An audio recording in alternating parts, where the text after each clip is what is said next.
안녕하세요. 검진 받으러 왔습니다. 환자분 죄송한데 작은 사진 하나 더 찍고 오실 수 있을까요? 아까 찍었잖아요. 그냥 입으로 봐주세요. 네, 알겠습니다.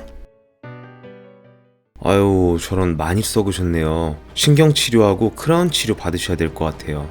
뭐야, 별말 없었는데 대체 왜 나한테 이런 일이? 초반에 멀쩡했던 치아가 갑자기 이렇게 될 수도 있는 거야? 충치가 단지 몇 개월 만에 이렇게 신경치료 받을 정도로 발전할 수가 있냐고.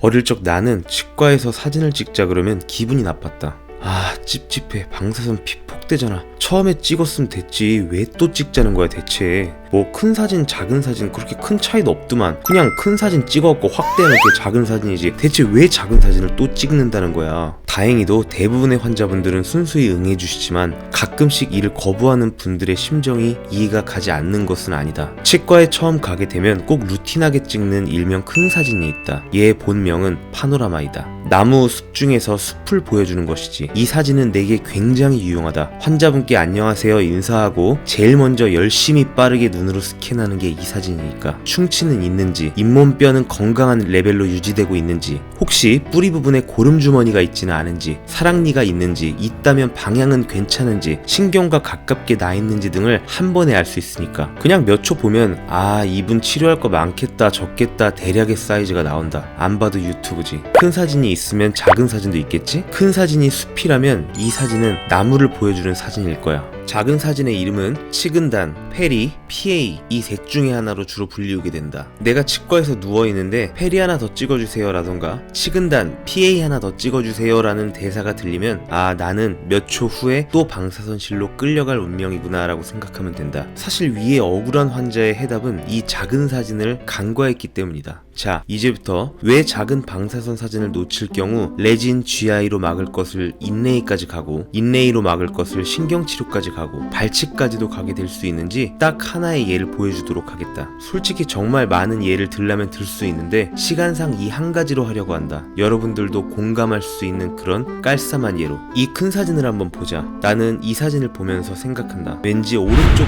왼쪽 어금니가 수상해. 아무래도 각각 작은 사진을 찍어봐야 되겠어. 그래서 작은 사진 2장 오더를 내렸고 실제로 결과가 이렇다. 분명히 큰 사진에서는 둘 다 검었던 것이 작은 사진을 찍어본 결과 한쪽은 멀쩡했고 한쪽은 많이 썩어 있었다. 이미 신경치료로 가야 될 정도? 참 까다로운 것이 큰 방사선 사진에서는 썩은 부분 이외에도 치아의 광도가 적은 곳도 검은 곳으로 표시되는 경우가 종종 있다. 치아의 광도가 적은 곳은 치아끼리 인접해 있는 가장자리에 있는 치아 부분이다. 또 근데 아이러니하게 이런 부분이 잘 썩는 부분이기도 하지. 이런 이유 때문에 위의 사진에서도 충치와 그렇지 않은 치아가 모두 큰 사진상에서 검게 보였던 것이다. 방사선 사진은 우리에게 이 부분은 썩었기 때문에 검게 보이는 것이고 이 부분은 광물질이 적기 때문에 검게 보이는 것이에요 라고 친절하게 설명해주지 않는다. 그럼 눈으로 보면 되지 않냐고? 저렇게 바로 인접해 있는 치아의 충치는 사실 내가 아무리 요리 보고 저리 봐도 눈으로 안 보이는 경우가 굉장히 많다.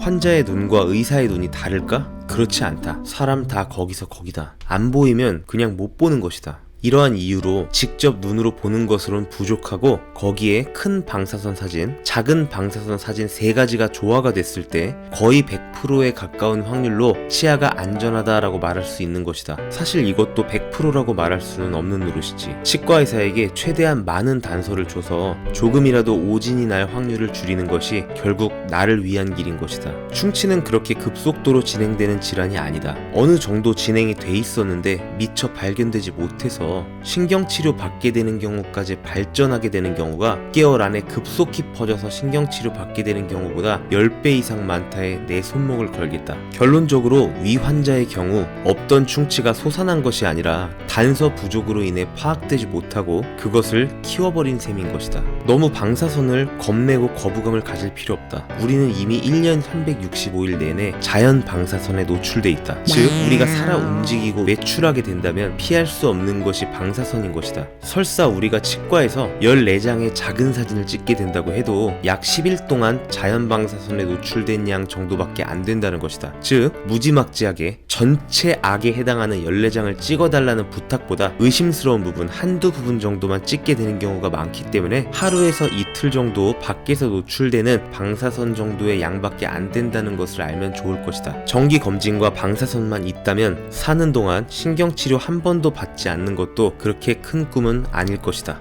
우리 모두 겁내지 말고 정기검진 레츠고 하자.